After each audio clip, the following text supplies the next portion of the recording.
Con este primeiro módulo iniciamos noso percurso pela filosofía da ciencia. A nosa será unha aproximación á filosofía da ciencia particularmente focada nas ciencias biológicas.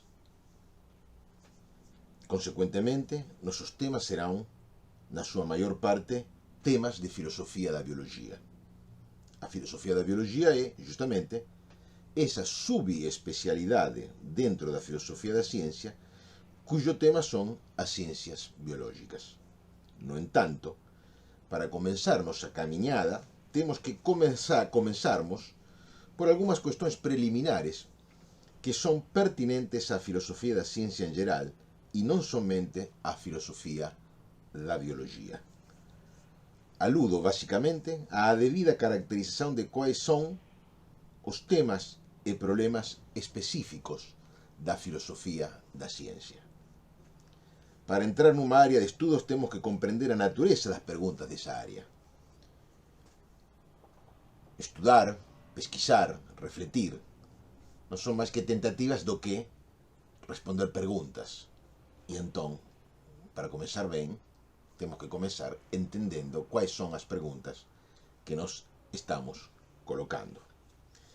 E en este caso, no noso caso, temos que entender a natureza das preguntas que a filosofía da ciencia pode levantar con relación ao coñecimento científico. A filosofía da ciencia vai interrogar ao coñecimento científico. E temos que entender quais son as preguntas ou qual é o tipo de pregunta que a filosofía da ciencia ten direito e obrigación de dirigir ao coñecimento científico. Isto é, temos que entender de que maneira a ciencia en geral, ou unha área da ciencia en particular, como por exemplo a biología, pode vir a ser objeto de reflexión filosófica.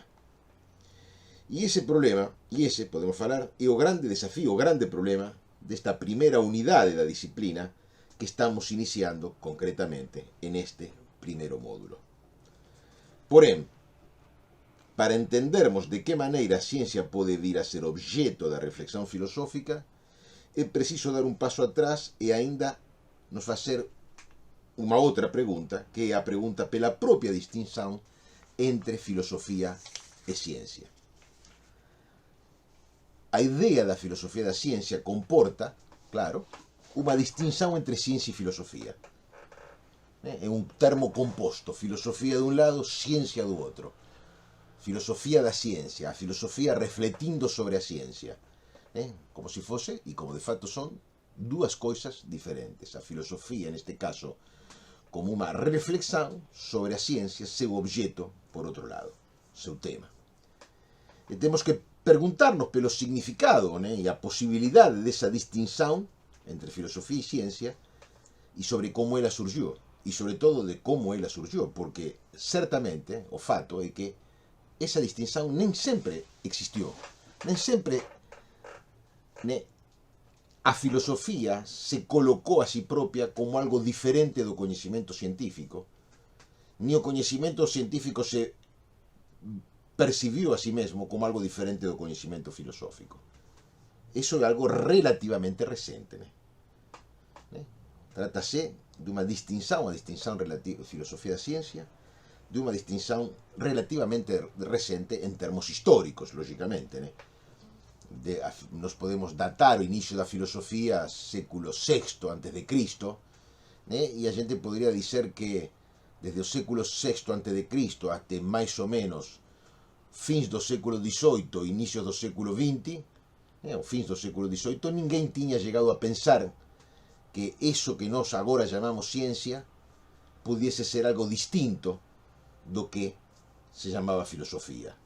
Iso é unha invención que ten agora, diría, pouco máis de 200 anos e que ela foi claramente vista e se cristalizou definitivamente na realidade pouco máis de 100 anos.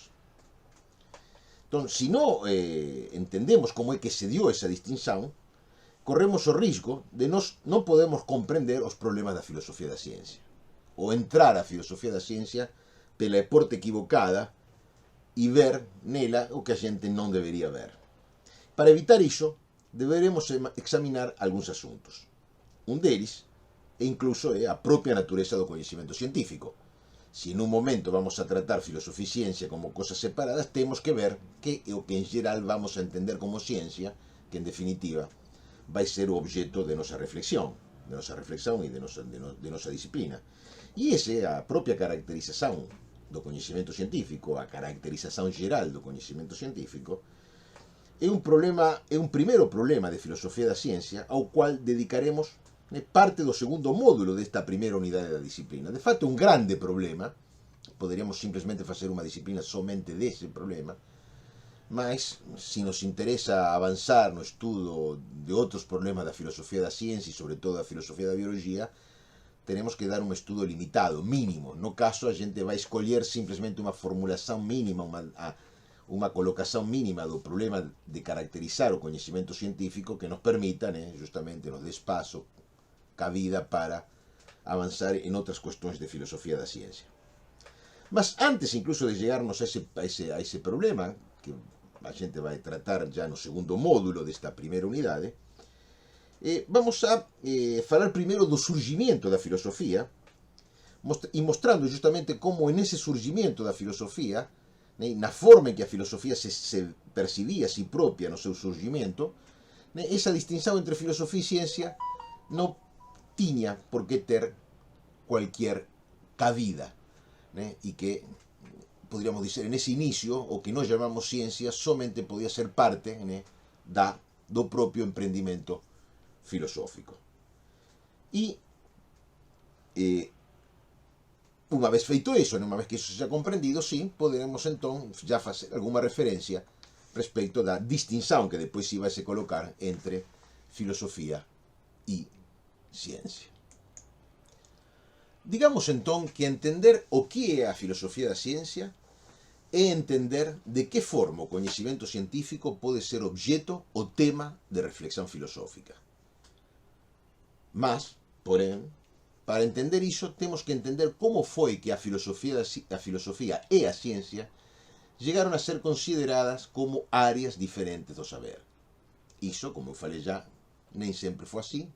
A distinción entre filosofía e ciencia, conforme ela é entendida hoxe, é algo, como eu já tamén falei, algo relativamente recente. E para que a xente possa entender un poquinho mellor de que eu estou falando, vou me referir a un libro que acho que todos nós consideraríamos como o maior libro da historia da ciencia. Isto é unha coisa que eu tirei, esta reflexión que estou facendo está motivada por alguma coisa que eu li faz moito tempo, de o escritor de ciencia ficción e divulgador de ciencia Isaac Asimov. En un ensayo sobre historia da ciencia, Isaac Asimov diz que se a gente preguntase aos cientistas ou aos historiadores da ciencia qual é o segundo libro máis importante na historia do coñecemento científico, aí podería haber certa polémica e escutaríamos respostas moito importantes. Mellor, tal vez, non falar de libros, sino qual é o traballo, a publicación, o escrito máis importante na historia o segundo escrito máis importante na historia da ciencia. Aí, Asimov, repito, entón, habería moita discusión respecto de cuál sería o título de traballo a apontar como sendo o segundo máis importante. Habería quen escollería falar posiblemente de, como segundo grande libro de historia da ciencia, del libro de Galileo, publicado en 1623, Il Saggiatore, o que sería o ensayador, o experimentador, un grande libro na historia que marca o inicio da historia da ciencia moderna. Outros tal vez querrían falar de algúns dos diferentes papers cruciais para a revolución relativista que Albert Einstein publicou entre 1905 e 1911. Aí hai unha serie de papers cruciais para a revolución da ciencia no século XX, que moitos tal vez escollerían entre eles un que considerarían o segundo o trabalho máis importante na historia da ciencia. Outros quizás escolhesen os elementos de Euclides, né? Aí estamos falando da filosofía antigua, né? Da Grecia antigua, donde encontramos tamén un texto que foi crucial e moito importante no desenvolvimento do coñecemento científico. E outros, moitos, eu quizá diría, me atrevo a dizer, a maioría entre os quais eu humildemente me contaría, opinaríamos que o segundo libro máis importante na historia do coñecemento científico é o libro de Darwin, publicado en 1859, sobre a origen das especies por medio da selección natural. Né? Digamos, o segundo maior libro, o máis importante libro da historia da ciencia. Mas, como digo, eso é certamente algo controversial. Habería moita discusión a ese respecto. Porén, eu diría que poucos discutirían, e iso que dice justamente Isaac Asimov, que este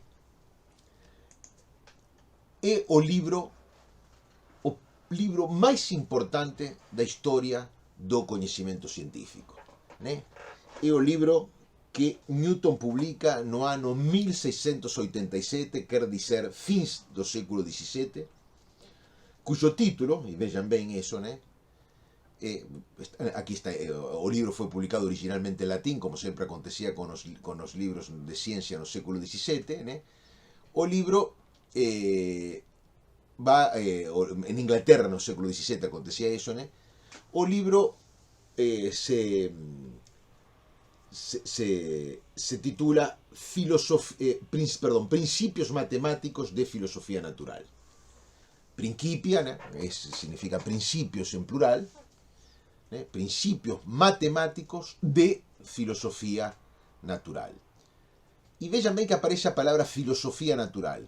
Porén, se vocês lesen o libro, vocês non encontrarían aí nada semelhante ao que hoje vocês chamarían de reflexión filosófica. Certamente non há no libro nada que teña que ver con unha reflexión sobre a eternidade da vida, a vida depois da morte, se a alma é inmortal. Non há absolutamente nada de eso. Algunas partes sí poden ser vinculadas con temas de filosofía da ciencia, do que hoxe chamamos filosofía da ciencia, mas basicamente o libro é un libro de física, é un libro do que hoxe nós chamamos física. Un libro onde se presentan os principios fundamentais da física matemática que Newton, né, está ajudando, né, a articular, ou cuya articulación, despois das tentativas de Descartes e as tentativas de Galileo, finalmente Newton estaba consiguiendo, né, e que presentaba en esa grande obra os principios matemáticos de filosofía natural. E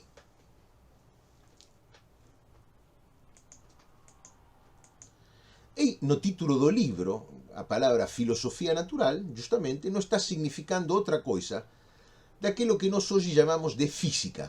En concreto, na práctica, se quisésemos dar unha tradução rápida de que está querendo indicar Newton con eso, é o que hoje nós chamamos física.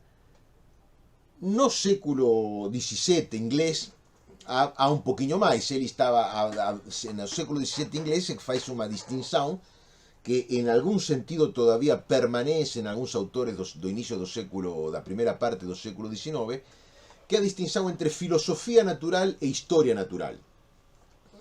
A historia natural é un estudo taxonómico, descriptivo de fatos particulares. Por exemplo, inventario de vegetais, como se dá na botánica, inventarios de especies animais, como se dá na zoología, inventario de formas minerais, como se dá na mineralogía. Eso é o que sería o espazo, né, da historia natural. É unha ciencia, digamos, unha actividade científica basicamente de acumulación de información particularizada sobre o mundo.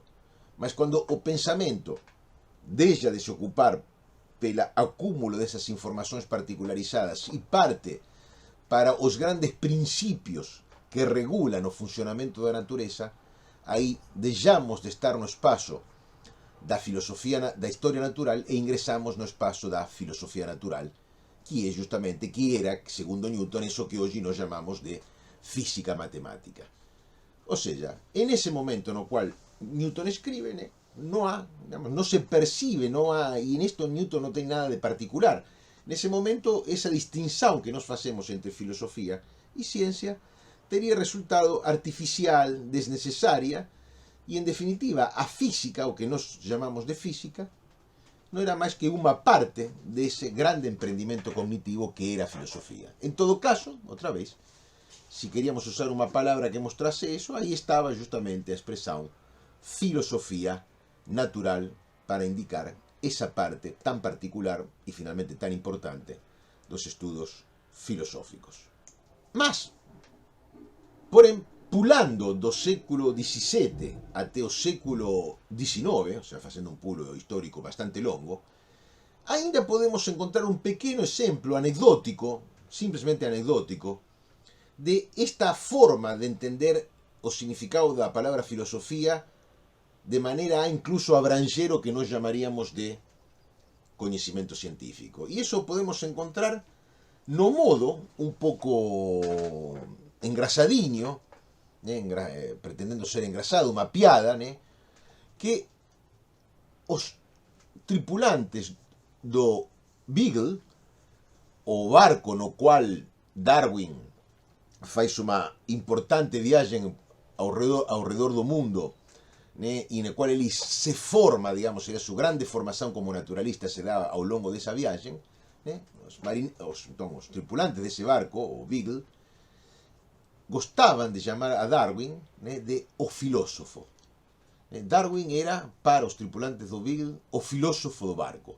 Mas por que eles chamaban do filósofo? Non pensen que os tripulantes do Beagle pudesen llegar a pensar ou a suspeitar que Darwin sería o autor de aquele libro que en 1859 iría a revolucionar a forma en que o homem percibe seu propio lugar na natureza. Non había nada en Darwin que pudiese facer pensar que ele sería o autor dese libro. Aliás, o propio Darwin nem imaginaba que ele sería o autor dese libro. Darwin era un joven de 22 anos, egresado mediocre de teología, con unha grande afición pela historia natural, que, por unha serie de razóns que non ven ao caso aquí narrar, se embarca no Beagle para exercer a actividade de naturalista. E o que ele está exercendo é justamente esa actividade de naturalista, dedicado a historia natural, justamente, e en virtude deso que ele é chamado do filósofo. Isto é, ele non se ocupa de todas as actividades que exige a navegación e manter un barco navegando, sino que simplemente se dedica ao estudo da natureza e a escrever. Por eso é que ele é un filósofo.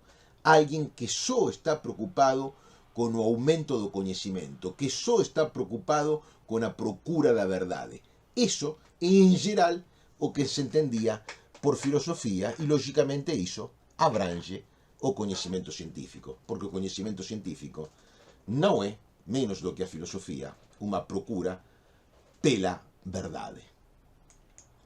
Porém, no momento en que isto acontece, inicio da terceira década do século XIX, cando se dá a viaxe do Beagle, já, digamos, que já nese momento devagar já tiña comenzado a pensar, já tiña quen comenzaba a pensar que filosofía e ciencia non era a mesma coisa. Claro, os tripulantes do Beagle non se tiñan ficado, non sabían diso, mas já no fins do século XVIII, Kant comeza a pensar a filosofía de unha forma donde ela, a propia filosofía, exclúe de si propia a ciencia, a filosofía, para conservar súa autoridade, ela exclúe de seu propio interior a ciencia, transformando a ciencia, e sobre todo a ciencia natural, en un tipo de coñecimento diferente dele.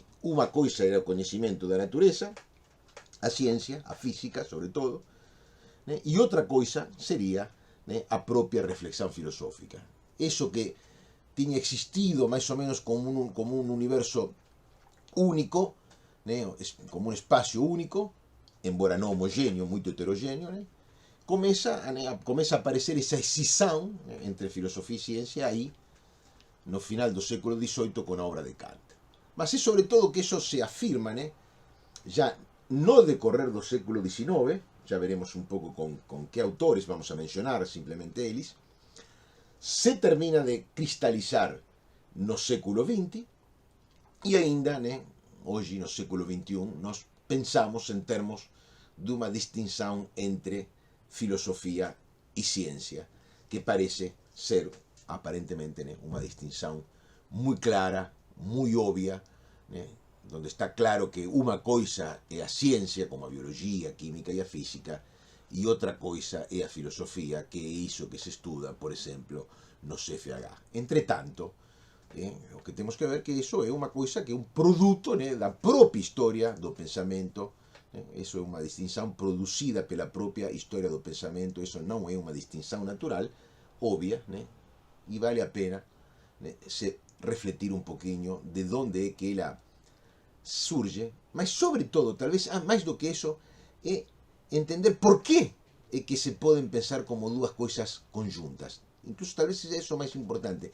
En que sentido filosofía e ciencia inicialmente pudieron ser consideradas como partes, todas, ambas dúas, de un único emprendimento cognitivo, de un mesmo camino de procura do coñecimento. Se nos analizamos o que se entendía por filosofía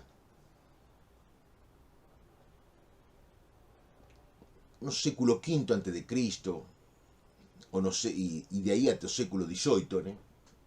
Até a aparición de Kant, né? Que tipo de estudos entraban dentro do escopo da filosofía, aí encontraríamos, né, moitas das disciplinas que aínda hoxe consideramos como parte dos estudos filosóficos.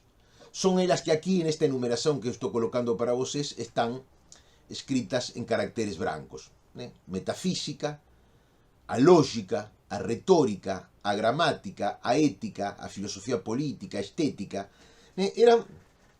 Esas eran disciplinas filosóficas que máis ou menos, né, digamos, tal vez non no caso da gramática, tal vez non no caso da retórica, né, mas son disciplinas que de unha forma u outra, e sobre todo da forma en que eran entendidas na antigüedade e na Idade Media, formaban parte do espacio digamos, da filosofía e que nos recoñeceríamos aínda hoxe como disciplina filosófica. Mas, né, en todo ese período, e outra vez me remito ao exemplo de Newton, ao exemplo de Descartes, ao exemplo de Galileo, iso que nos chamamos hoxe de física, e que ás veces era chamado de filosofía natural, tamén era parte da filosofía. E en última instancia tamén iso valería para historia natural e para, claro, e sobre todo tamén, pois claro, máis claramente aínda, para as matemáticas. Cando eu falo da historia natural, penso en o libro de Aristóteles, llamado, traducido como Historia dos Animais, tamén podría ser traducido como Pesquisas sobre os Animais, que é un libro de historia natural. Cando a gente lee ese libro, é un libro de historia natural, onde há observações moito afinadas, tentativas de clasificación tamén dos seres vivos, mas há sobre todo descripcións bastante precisas sobre diferentes seres vivos, e ese sobre diferentes animais. E ese libro podría ser considerado como un libro de historia natural. Agora, para Aristóteles, a escrita dese traballo, como a escrita de outros traballos que ele ten sobre, por exemplo, traballos sobre meteoroloxía, todos esos traballos para ele formarían parte do que ele consideraba a actividade filosófica. Isto é, a actividade de procura do coñecimento. Facer ciencia é procurar coñecimento, non menos do que é procurar coñecimento, por exemplo, a metafísica ou a ética que nos leva a procurar o coñecimento para distinguir en termos máis contemporáneos, a diferencia entre a acción correcta ou incorrecta, ou a diferencia entre unha boa vida e algo que non pode merecer o nome de boa vida ou de felicidade.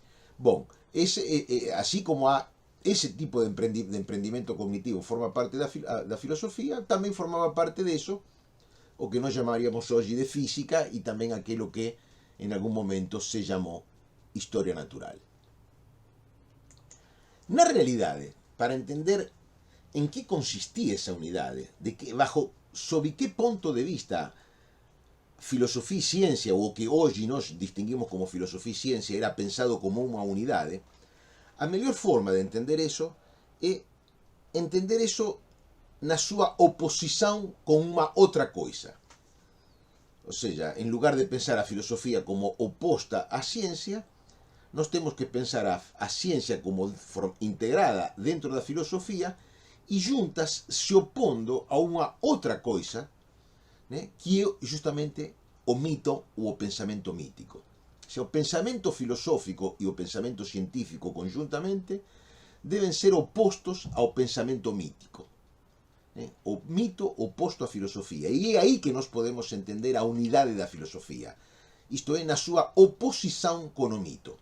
É a ruptura entre o pensamento, digamos, é a ruptura entre o pensamento argumentativo e o mito, que é o que está aí nesa ruptura entre o pensamento argumentativo e o mito que reside, né, a chave do que é a filosofía.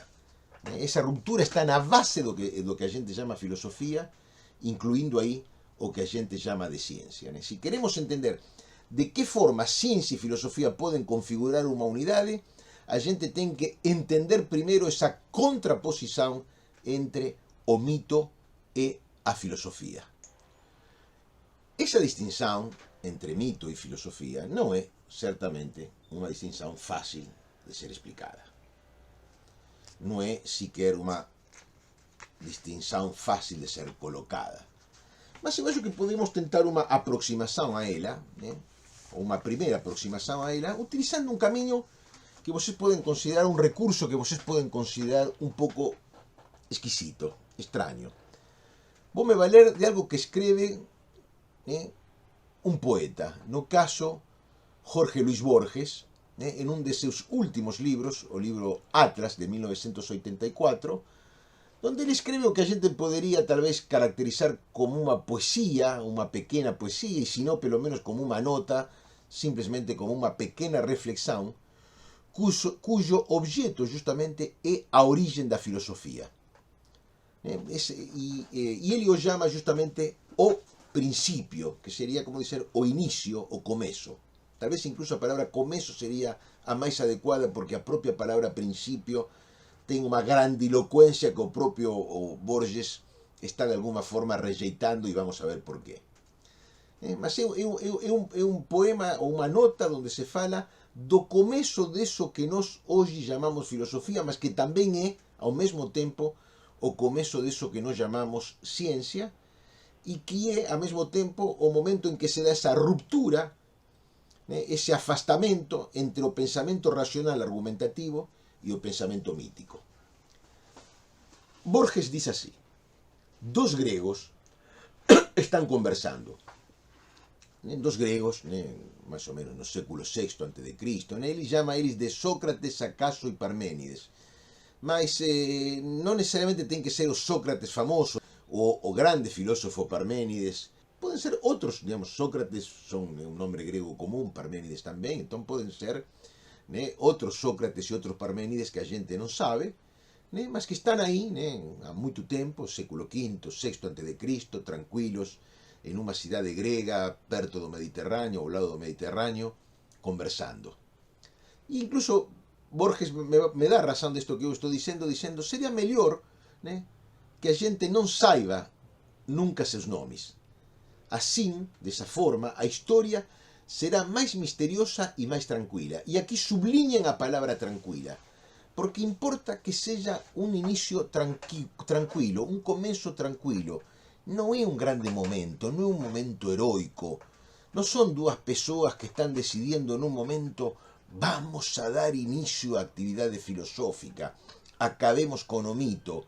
Non, se trata de unha coisa moito tranquila que surge naturalmente da propia forma, da propia atitude que dois amigos ten no momento en que se sentan a eles conversar.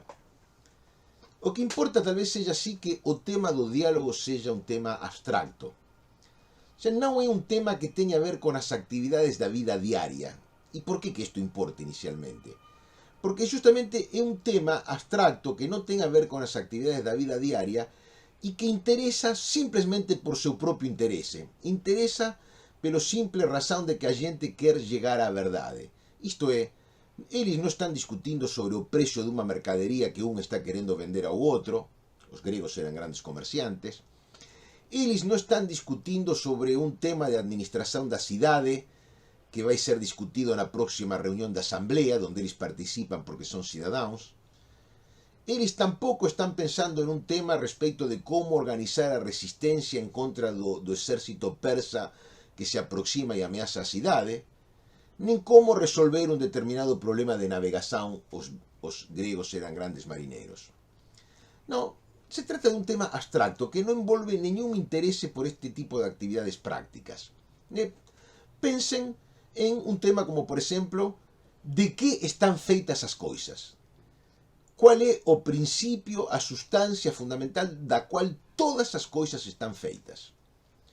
E para responder a esos, eles a veces aluden a mitos dos que, diz Borges, ambos descreen. E aquí é bom que a gente se fixe outra vez sobre a palabra mito. O que é que a gente está querendo dizer con mito? Bom, eu voy a dar unha caracterización simples do tema.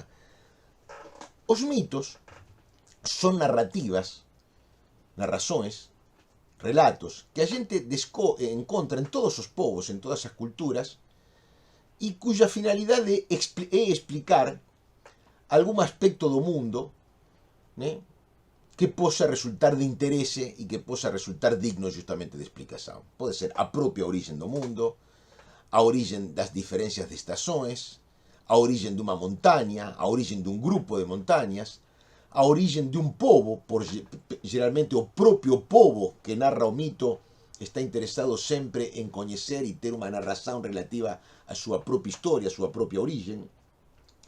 Mitos relativos á origen dos animais ou de un animal en particular, de unha flor, ás veces.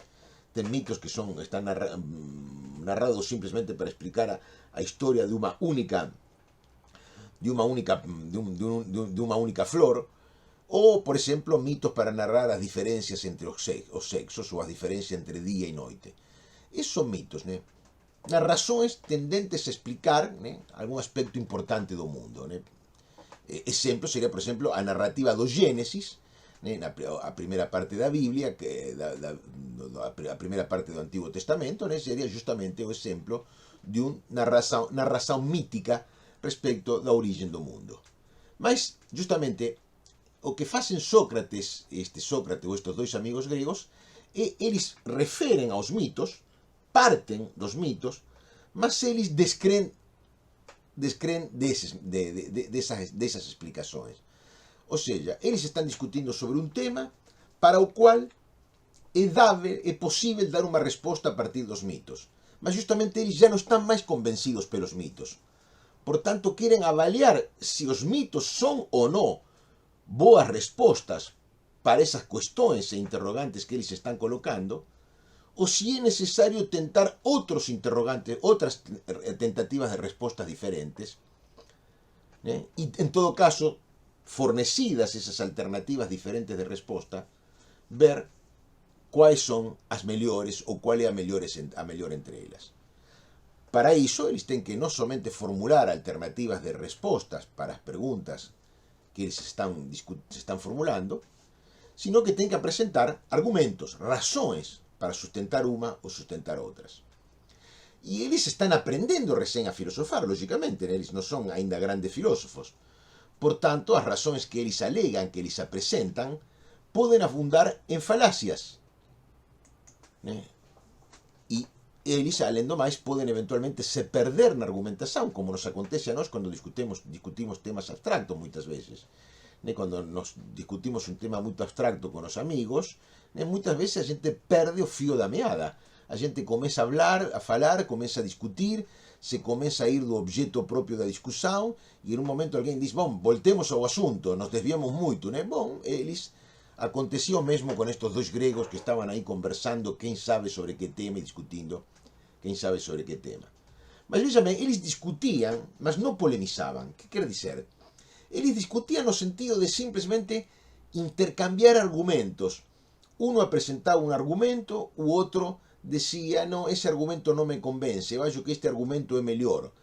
Mas eles justamente argumentaban e discutían sin polemizar porque eles non querían persuadir ni seren persuadidos. Eles non querían convencer un ao outro, non querían ganar ou perder a discussão. Eles simplesmente querían aprender junto con o outro a partir dos argumentos que o outro apresentaba. E eles, se eles teñan un acordo fundamental, é o seguinte: eles concordaban en unha única coisa, diz Borges, en que a discussão é o non imposible camino para chegar á verdade, a unha verdade. Isto é, eu diría mellor aínda, a discussão é o único camino non imposible para chegar á verdade. O sea, a discussão é o único camino que nos fica como alternativa para chegar á verdade, embora a gente saiba que moitas veces a gente non consigue chegar á verdade, porque chegar á verdade é certamente algo moito difícil e máis fácil é se perder sempre no erro e ficar andando sin dirección no dominio do erro sin nunca chegar até a propia verdade. Mas non importa, eles sabían que a única forma de sair de eso era pela vía da propia discussão. Non existía outra vía posible sino a argumentación para para poder eventualmente chegar á verdade, descubrir a verdade. E eles entón, diz Borges, livres do mito e da metáfora, porque já se permitían se afastar do mito, se permitían colocar o mito en dúbida, e libre da metáfora porque tamén querían falar con unha linguaxe o máis precisa posible. Eles, diz Borges, pensan ou tratan de pensar. E que significa pensan ou tratan de pensar? Simplemente significa argumentan ou tratan de argumentar, porque pensar e argumentar son a mesma coisa. É por iso que moitas veces nos podemos acreditar estarmos pensando e na realidade a xente non está pensando absolutamente nada, porque pensar é argumentar e pensar ben é argumentar ben. E cando a xente non pensa ben é quasi como non pensar, o que nos pode acontecer moitas veces, mas un bon pensamento é unha argumentación ben conducida e ben estruturada. E eles entón están justamente aprendendo a argumentar, tentando chegar á verdade pela vía da argumentación, eles están aprendendo a pensar. E agora Borges dá un paso a máis. Dice, non saberemos nunca seus nomes. En definitiva, a gente non sabe se eles eran Sócrates e acaso Parménides. Eso é simplesmente unha conjectura. A gente non sabe, a gente sabe que iso debe ter acontecido en algún momento da historia da Grecia, que esa costume de discutir entre amigos sobre ese tipo de temas abstractos foi virando devagar un hábito, unha tradición, unha costume que outras persoas tamén adoptaron, e así foi surgindo eso que nós chamamos filosofía e junto con iso tamén iso que nós chamamos de ciencia. E así diz Borges, esta conversación de dois descoñecidos en un lugar da Grecia é o fato capital da historia. O fato capital da historia. E por que é o fato capital da historia? O fato máis importante da historia? Porque é a origen da racionalidade. É o momento en que se decide que a argumentación importa máis do que o mito, é justamente o momento en que a racionalidade se impõe sobre o pensamento mítico e aí comeza podríamos decir, comeza a verdadeira historia. Antes de eso, se podía dizer, estábamos no dominio da barbarie. A partir de aí, a partir de aí, eles olvidan da plegaria e da magia. O que importa é o pensamento racional e a argumentación racional. E eu gosto moito disto que diz Borges, porque fecha moito ben con algo que eu sempre gostei e li varias veces en un filósofo moito influente do século XX que foi Karl Popper. Karl Popper foi un grande filósofo da ciencia, muito influente, como eu falei, no século XX. Ele nasce lá em 1903 e morreu já no final do século, viveu muitos anos, né? Morreu lá no fim do século XX, né? E ele justamente tem a particularidade de ele não estar tan convencido dessa distinção entre filosofia e ciência que nós estamos colocando. Ele não estava tan convencido de que isso fosse correcto, y él de alguna forma continuaba a pensar en termos griegos, como si existiese una continuidad entre filosofía y ciencia. Entonces, él muchas veces usaba la palabra ciencia cuando nos usamos la palabra filosofía y viceversa. Y usaba palabra filosofía cuando nos utilizaríamos la palabra ciencia. Sobre todo, hacía eso cuando se trataba de opor pensamento científico y filosófico, racional, argumentativo, o pensamiento mítico. Y hay una cosa sobre esto que se repite en varios textos de él. Cuando él dice una idea que se repite enunciada de diferentes formas, a diferencia entre o mito y ciencia no tiene a ver con o que se fala, mas o no, con aquello que se faz con o que se fala. ¿Qué quiere decir esto? Si a gente analiza las primeras tesis dos filósofos griegos, elas pueden ser de alguna forma bastante desapontadoras. A gente no va a encontrar grandes tesis filosóficas ainda como a que encontraremos, por ejemplo, en Platón y en Aristóteles. A mayor parte de las primeras tesis de los griegos son relativamente simples, y yo diría que en grande parte a gente las puede tratar, ora, como una forma de ciencia natural muy primitiva, demasiado ingenua, y otras veces como una forma de pensamiento mítico, como una idea que alguien tiene sobre algo y a propone, sin dar, digamos, sin aparentemente mayores razones para propor eso que él está diciendo. Mas eu acho que Popper tem razão, mas o importante para entender a diferença entre mito e filosofia ou ciência não está em ver o que se está dizendo, não está no rigor, na linguagem que está enunciada uma tesis, por exemplo, se está enunciado ou não em linguagem matemática, sino em que se faz com isso que se diz. E a diferença é isto: en cuanto que o discurso mítico é pronunciado para ser acreditado, o discurso científico-filosófico é pronunciado para ser discutido. E essa é a grande diferencia. O mito é enunciado para que ele seja acreditado, para suscitar asentimento no interlocutor. Aliás, quando o mito se enuncia, se pronuncia, ele se enuncia supondo que aquele que escuta haverá de acreditar naquilo que ele está escutando. En cambio, en troca, a tesis filosófica, a hipótesis científica, é enunciada para ela ser avaliada, é enunciada para ela ser submetida à discussão. E quando eu me refiro ao carácter simplório, aparentemente infantil, das tesis dos primeiros filósofos gregos, estou pensando, por exemplo, em Tales. Tales, o mesmo que Anaxímenes ou Empédocles, eles se interrogavam respecto do qual era o princípio de todas as coisas. Um probleminha ao qual eu já acabo de aludir agora há pouco. Isto é, o problema de saber de que estavam feitos, qual era a substância fundamental, o elemento fundamental do qual estavam feitas todas as coisas. Então Tales, por exemplo, decía que todo estaba feito de agua. Tales, que vivía na ilha de Mileto, na Grecia, decía que todo estaba feito de agua. Su compatriota, ou unha persoa que era do mesmo local, Anaxímenes, porén, disentía con ele e decía que todo estaba feito de ar.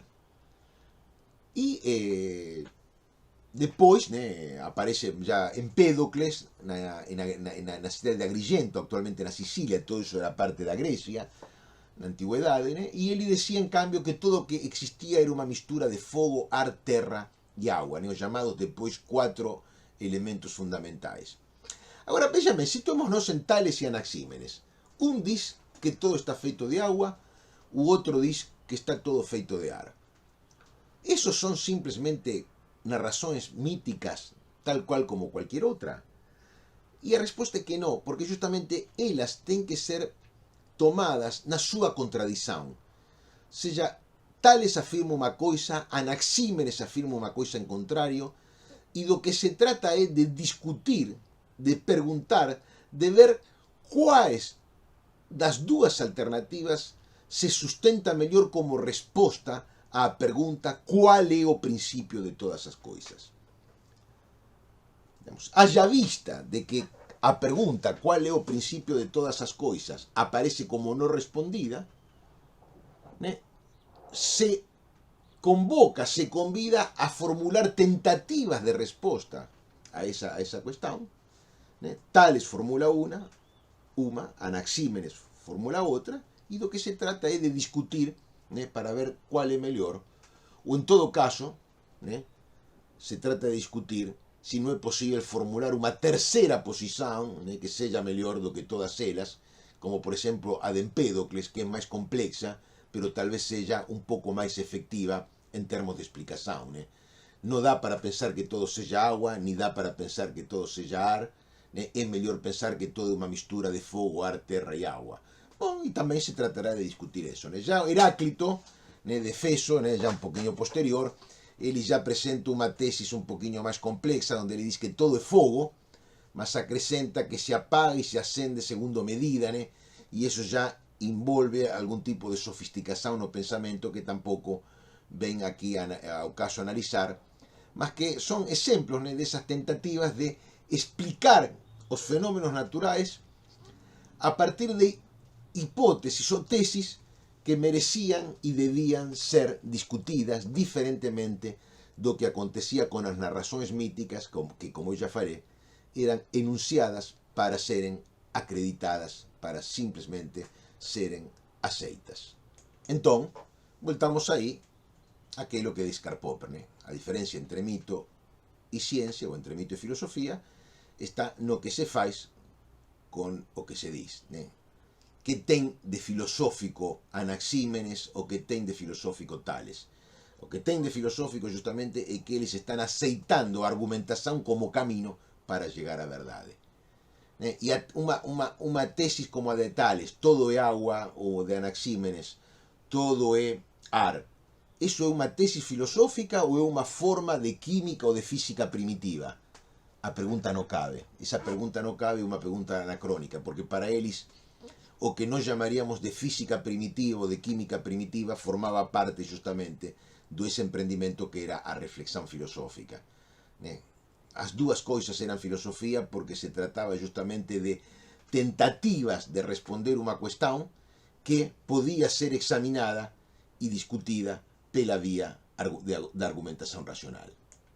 E isto nos permite colocar ou falar de algunhas diferenzas gerais entre eso que chamamos mito e a filosofía junto con a ciencia por outro lado.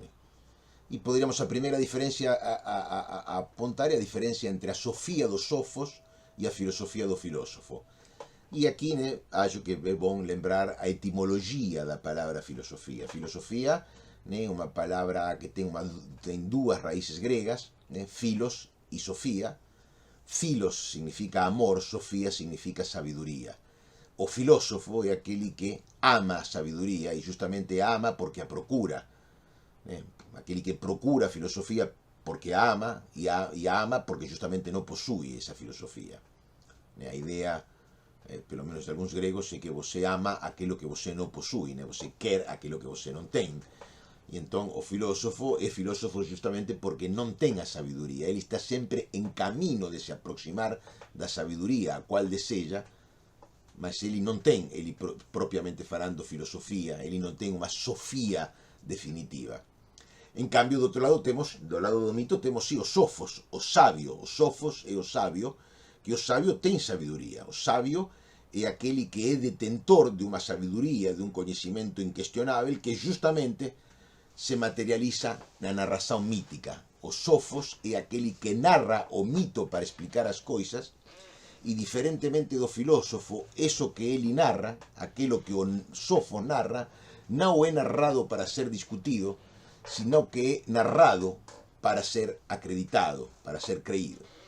Por eso, né, decimos que o mito supõe de parte do interlocutor unha propensão a asentir. Aquele que se dirige ao Sofos, ao sabio, interrogando ao sabio pela súa sabiduría, ele já se direciona ao sabio con propensão a acreditar naquilo que o sabio vai falar. Diferentemente do filósofo, né? Aquele que se dirige ao filósofo sempre se dirige, né, con unha propensão a disentir. Né? Nos interpelamos o filósofo convidando a ele a un enfrentamento, a un pequeno enfrentamento verbal que será aquele da discussão. Entón, en cuanto que o mito supõe sempre o espacio da crença, de confiar e acreditar no que o outro fala, a filosofía se estrutura, funciona no espacio da dúbida. Porém, é importante isto. Quando eu digo dúvida, temos que entender correctamente a palabra, porque na linguagem cotidiana a palabra dúvida se utiliza de uma forma ambigua. Há un sentido da palabra dúvida que aquí non nos interesa, que a dúvida como simples descreimento. Eu duvido de algo porque simplemente non acredito no que están falando. Eu teño unha simples desconfianza. Alguén fala alguma coisa e eu non acredito no que están falando, né? Incluso gosto de falar sempre dun fenómeno que sería a dúbida facial. Perante unha tesis que alguén formula, eu me limito simplemente a colocar cara de non acreditar no que estou escutando, de non estar convencido. Bom, eso é unha expresión simplemente, un sentimento subjetivo, un estado subjetivo, non ten absolutamente nada a ver con a filosofía ni con o pensamento crítico. Porque a dúbida da cual se fala na filosofía é unha dúbida activa. A xente podería utilizar a dúbida incluso como sinónimo de argumentación. Se duvida argumentando. Colocar en dúbida unha tesis que ha sido afirmada non significa no acreditar, significa a presentar argumentos en contra da tesis que foi presentada. A dúbida exige o esforzo argumentativo. Se duvida activamente apresentando argumentos en contra de aquela tesis que nos consideramos dubidosa. Y eso es fundamental para entender o pensamento filosófico. No se trata ni de crença ni de descrença. Se trata de argumentación. No se trata de acreditar o de dejar de acreditar.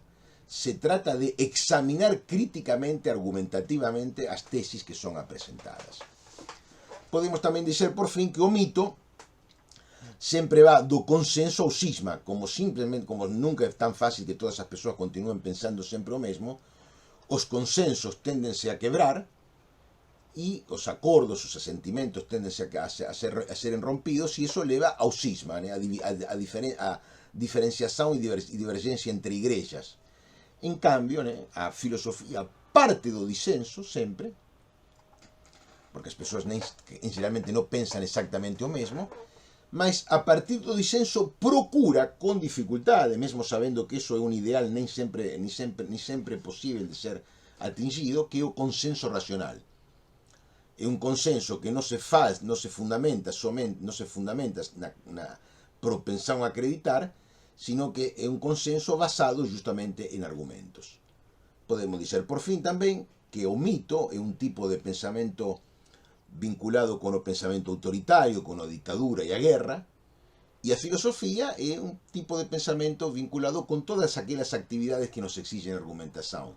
A democracia, a política democrática, o direito e tamén incluso o propio comercio.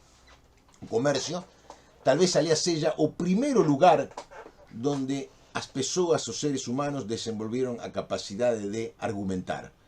Porque é aquilo do cual todos temos necesidade sempre en un momento de discutir termos medianamente equitativos de intercambio. Ese tal vez seja a origen da propia propensión e o hábito de argumentar. Lembro incluso que os gregos, alén de ter unha cidades organizadas democráticamente, aparte de se dedicar a política y a discusión de leyes, eles eran grandes comerciantes, né?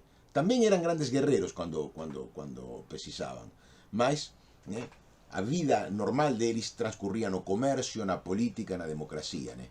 E talvez, né, o comercio debería ser máis, a actividade comercial debería ser máis valorizada como unha das fontes do pensamento argumentativo e do pensamento filosófico. O comercio non é unha actividade heroica, non é como a guerra, né, que precisa héroes. Ninguén gana estatuas facendo comercio, porén, se poden facer coisas moito ruins tamén con o comercio, mas tamén coisas moito boas a partir do comercio. Outro elemento tamén aquí a discutir, importante, é a cuestión da verdade. Eu estou sempre falando dunha procura da verdade. Estou presupondo de que existe algo así como a verdade. Definir o que seja a verdade é un dos grandes problemas da filosofía. Existe toda unha área de discusión importantísima que é muito próxima da filosofía da ciencia e da teoría do coñecimento, que é a teoría da verdade. A gente non va a entrar en esa cuestión porque non poderíamos discutir os temas de filosofía da ciencia que queremos discutir, mas podemos dizer o seguinte: para além de cual seja a definición de verdade que posamos dar, é claro que toda a idea de argumentación, toda a idea de discusión, supón que sempre existe unha certa distancia e diferencia entre aquilo que eu penso, entre aquilo que eu opino e aquilo que realmente seja a verdade. Ou seja, están por un lado nosas opinións, aquilo que nos acreditamos, e por outro lado está a verdade. E do que se trata é de sempre tentar facer un esforzo por aproximar nosas opinións, nosas ideas desa verdade. Se trata dun ideal, talvez dun ideal que en última instancia seja imposible de unha realización plena, mas sin nos mantermos a distinción entre a verdade e aquilo que nos pensamos como sendo verdadeiro, todo este jogo da argumentación e da racionalidade non tería cabimento, non tería sentido. E por iso que eu gosto moito desta pequena copla de outro poeta, agora voy a citar un poeta español, Antonio Machado, morto en 1939, recén exilado depois da caída da República Española a mãos do fascismo, da insurrección fascista liderada pelo Franco, e ele, en un texto anterior, né, já a eses episodios, ele escribe unha pequena copla, junto con outras, mas eu resgato somente esta, né, donde ele se pregunta: tú a verdade? E ele diz: non, a verdade. E vejam ben, tú a verdade. Eu acho que ele está se refirindo a unha forma de usar a palabra verdade muito esquisita, mas que últimamente virou moda en algúns círculos, que facen da verdade unha cuestión pessoal. A gente escuta moitas veces a nivel do jornalismo que alguén é convidado a expor a súa verdade. Alguén é convidado a expor a súa verdade sobre o asunto tal ou cual. Cuando en realidade o que debería ser dito non é súa verdade, sino seu ponto de vista, súa perspectiva, súa versión, súa opinión sobre un determinado asunto, e non súa verdade. Porque non é que há unha verdade miña e há unha verdade túa. A verdade é unha, o que temos é diferentes opinións e temos que tentar aproximar esas opinións da verdade para, en todo caso, a partir de aí, fundar un consenso racional en torno desa verdade. Entón, a eso se está refiriendo Antonio Machado, o poeta, un dos grandes poetas da lingua española. Tú a verdade? Non, dice ele. A verdade, a que interesa é a verdade.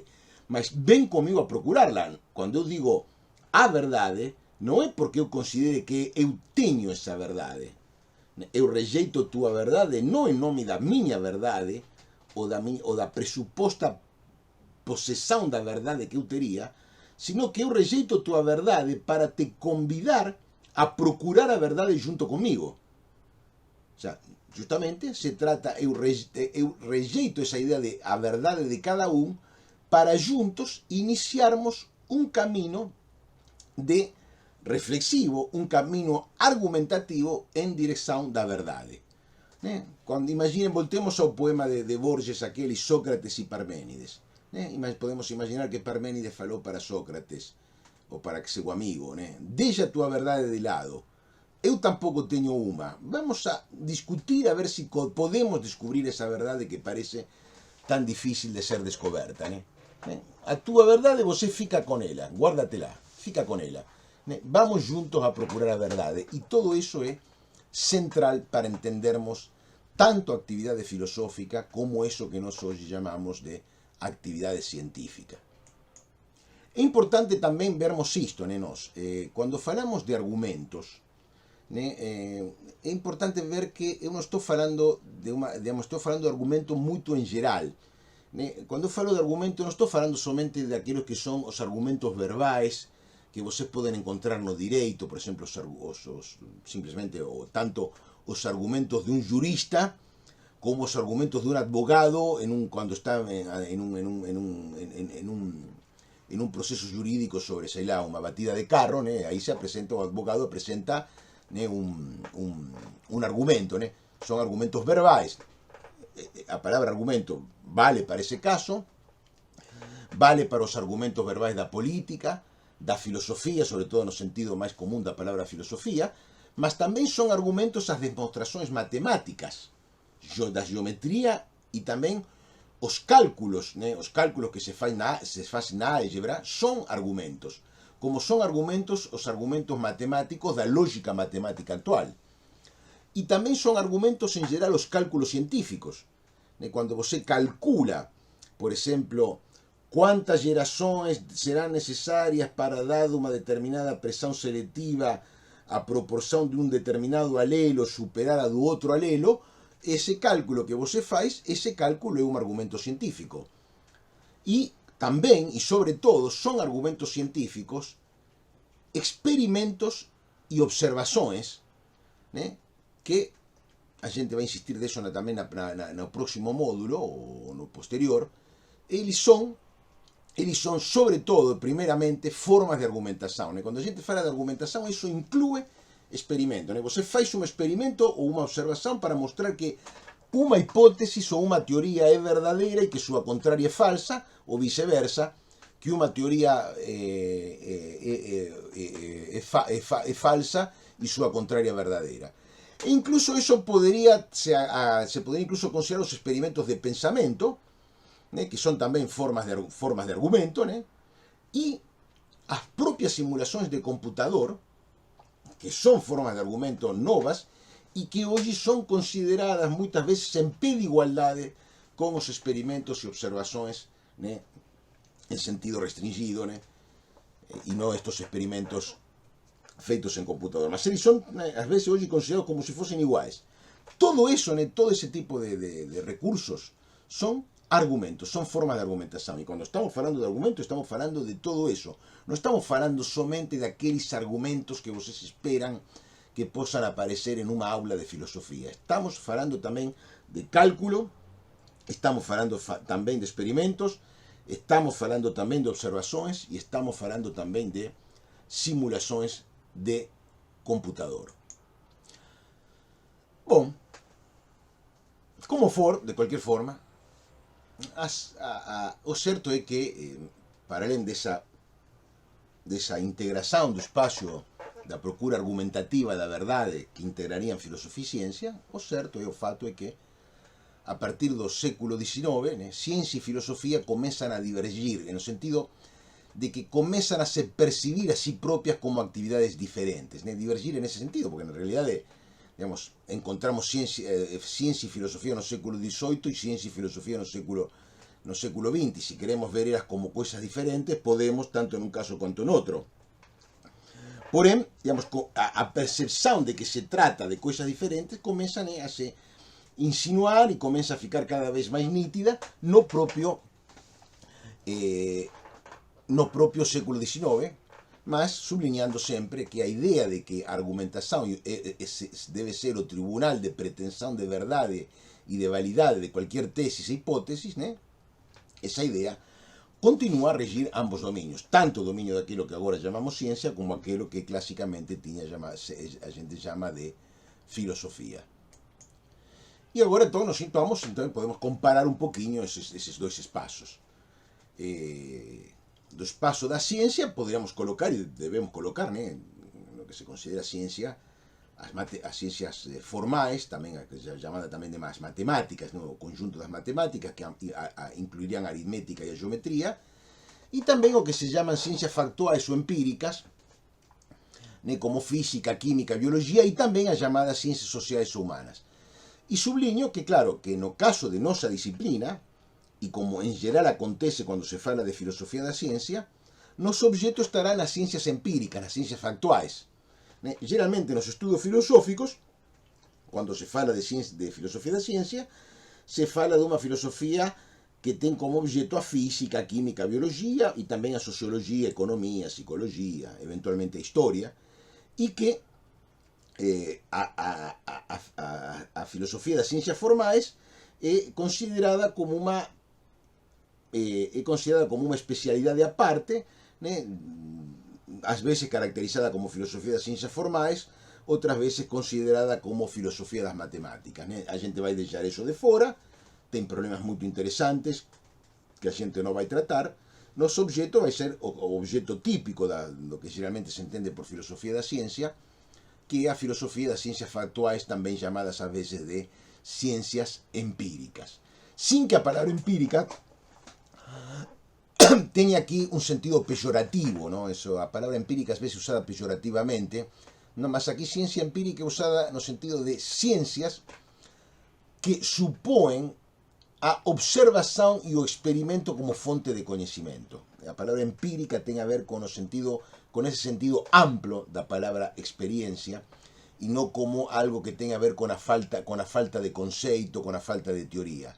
As ciencias empíricas son ciencias de unha grande riqueza teórica, mas esas teorías que se formulan no dominio da ciencia empírica necesitan sustento da experiencia, necesitan do sustento de experimento e observación, deben ser avaliadas a partir de experimento e observación, e é por eso que son chamadas de empíricas, diferentemente das matemáticas, donde non cabe a avaliación empírica das teorías.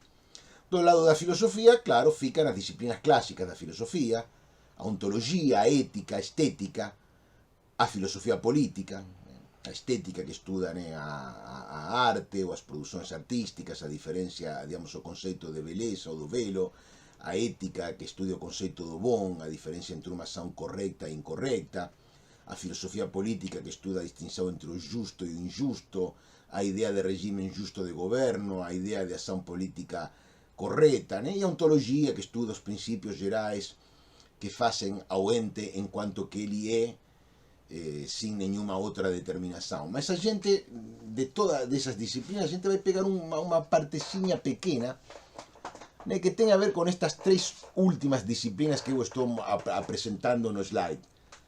A nociologia, uma palavra muito velha, já muito de modé, pouco usada, que define que digamos, seria equivalente a de teoría do coñecimento, en algúns contextos sería equivalente a epistemologia, e que do cual a filosofía da ciencia, que é propiamente o noso asunto, sería unha parte moito especial. Ou seja, a filosofía da ciencia é unha subespecialidade dentro da teoría do coñecimento. O sea, dentro da grande área dos estudos filosóficos, a filosofía da ciencia é unha parte moito específica e moito particular, siquer ela é a máis importante, porén é aquela que vai ser o objeto de noso estudo nesta disciplina. O sea, nesta disciplina para nós non terá outra máis importante do que da filosofía da ciencia. Aliás, a gente non se vai ocupar de outra coisa dentro dos estudos filosóficos do que de filosofía da ciencia. Mas, en honor á verdade, vamos saber que se trata simplesmente de unha área moito particular e moito específica dentro dos coñecimentos filosóficos, que tamén está vinculada con a lógica, que hoxe, por súa forma, a lógica se aproxima na forma en que ela é feita ao estudo da matemática, mas pela súa natureza, pelo tipo de objeto de problema que ela trata, a lógica de fato ten máis a ver con a teoría do coñecimento e con a filosofía da ciencia do que con as propias matemáticas, caso seja a aritmética, seja a geometría. Respecto de como é que surge esta idea da filosofía da ciencia e como un tipo de reflexión filosófica cuyo objeto cuyo tema é a própria ciência, bom, a gente tem que se remitir, como eu já falei primeiramente, a Kant, no fim do século XVIII, onde em Kant a gente pode dizer aparece a ideia de uma teoria geral do conhecimento, mas em algumas perguntas que Kant se formula nas suas obras, já se vão insinuando os temas que van a ser os temas típicos de uma teoria, de uma filosofia da ciência. Por exemplo, na crítica da razão pura, a reflexão de Kant sobre o princípio de causalidade já antecipa algo da filosofia, do que vai ser a filosofia da ciência. Ou na crítica da faculdade do julgamento, aquelas partes de Kant onde ele fala da ideia de ser produto organizado da natureza, organismo, né? Um produto organizado da natureza é o que nós chamaríamos hoje de organismo, né? Esse conceito que Kant analisa muito cuidadosamente neste livro Crítica da Faculdade de Julgamento de 1790, anticipa justamente problemas que van a ser problemas da filosofia da ciência já desde o próprio século XIX e sobretudo da filosofia da biologia no século XX. Porém, eu diria que para que a ideia de uma disciplina específica que é a filosofia da ciência dentro da teoria do conhecimento, né, há uma disciplina específica que é a filosofia da ciência, vai demorar um pouquinho mais. Eu diria que uma primeira aparição dessa ideia se pode encontrar no filósofo inglês John Herschel, né, em um livro de 1830 que se chama Discurso Preliminar sobre o Estudo da Filosofia Natural. E veja bem que interessante, porque aí, quando vocês leem a palavra filosofia natural, você tem que pensar outra vez em Newton. Aí ele está usando a palavra filosofia natural no mesmo sentido de Newton. Filosofia natural é a ciência da natureza para ele. É o que nós chamaríamos hoje ciência natural. A filosofia, o que nós chamaríamos filosofia da ciência, estaria do lado daquele discurso preliminar que ele está querendo apresentar. É uma reflexão preliminar ao próprio conhecimento científico que é relativa às regras de construção do conhecimento científico. Então, aí, nessa ideia desse discurso preliminar, já aparece claramente a ideia de filosofia da ciência. Também, por exemplo, na França, né, um pouquinho mais tarde, em 1834, André-Marie Ampère, que é um físico muito conhecido por seus estudos sobre a eletricidade, ele tem um grande livro de 2 volumes chamado Ensaios sobre a Filosofia das Ciências, que em grande parte é a apresentação de uma grande classificação do conhecimento científico, onde aparecem já temas que são temas do que nós chamaríamos hoje de filosofia da ciência. E quizá, né, onde melhor isso aparece é no livro do pensador inglês, também economista, John Stuart Mill, o chamado Sistema de Lógica, de 1843, onde se a gente lê simplesmente já lendo o índice do livro, a gente vê que os temas fundamentais da filosofia da ciência do século XX e do século XXI aparecem já tratados nesse livro. Embora, claro, não quer dizer que a forma em que ele responda a esses temas seja a do século XX e do século XXI, né? Porque justamente as discussões têm progredido muito, mas praticamente o temario do que nós chamamos filosofia da ciência está nesse livro de Stuart Mill.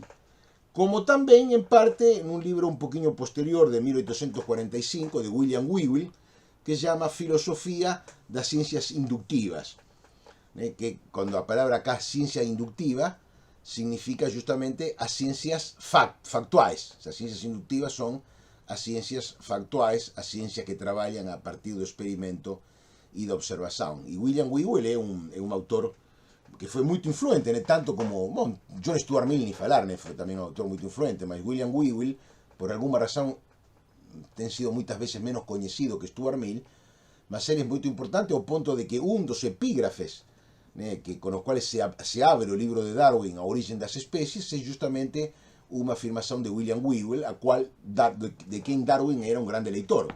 Se diz, incluso, que a forma em que está estruturado esse grande argumento que é a origem das espécies, né? A forma em que está estruturado esse argumento, né, tenta satisfazer tanto a visão que William Whewell tinha da forma em que devia se construir o conhecimento científico, quanto a versão que sobre esse mesmo assunto apresentava John Herschel. O sea, Herschel e Whewell teriam tido uma grande influência na argumentação, na obra de Darwin, né? E a forma em que Darwin argumenta tem muito a ver com as tesis de Herschel e de Whewell. De Whewell, se diría, Darwin teria tomado a idea de que si una teoría tem a capacidade de unificar dominios do saber que antes se encontraban separados sin una clave unificadora teórica, eso falaba a favor da teoría e nos levaba a considerarla como una teoría verdadera. Eso é algo que está muito claro na Origen das Especies, donde Darwin apresenta como evidencias e dados da biogeografía, da anatomía comparada, da embriología comparada e da clasificación poden ser unificados en un cuadro único a partir da idea de que todos os seres vivos descenden, né, de uma ten, digamos, uma ancestral compartilhado.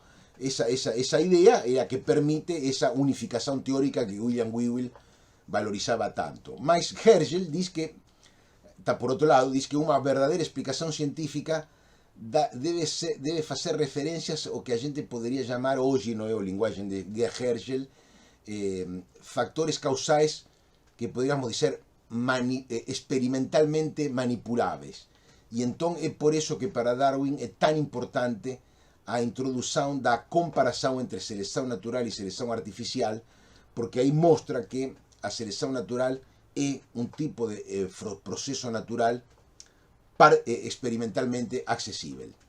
E por último citaría tamén para mí un grande libro de filosofía da ciencia do século XIX, que é o Introdução ao Estudo da Medicina Experimental, escrito por un grande fisiólogo como foi Claude Bernard, e que justamente no cual se apresentan os principios fundamentais desa fisiologia experimental cuyos cimientos ou bases Claude Bernard estaba estableciendo, y no solamente bases, sino cuyos primeros resultados relevantes Claude Bernard estaba producindo, e ele en un momento para justamente seu traballo como experimentador, seu traballo como cientista, para explicar quais son as bases conceituais e os principios fundamentais dessa actividade de construção da fisiologia experimental. Ou seja, ele, né, como cientista, se ve levado, como tamén acontece con Ampère, né, a ter unha reflexão sobre o propio coñecemento científico para que a propia actividade de produción do coñecemento científico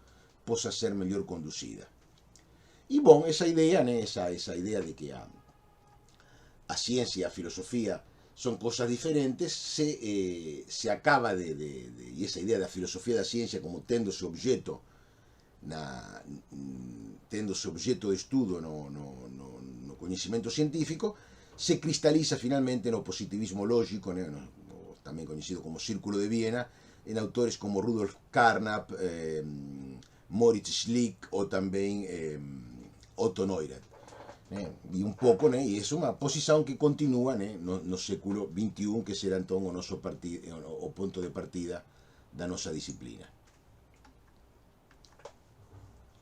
Ou seja, o ponto de partida da nosa disciplina é esa distinción entre filosofía e ciencia, que é o que nos permite pensar a ciencia como objeto de reflexión filosófica, e nos módulos subsiguientes, né, o que tentaremos justamente é mostrar en que consiste esa indagación filosófica sobre a ciencia, cuáles son o tipo de preguntas que esa indagación sobre a filosofía da ciencia pode colocar e pode tentar responder.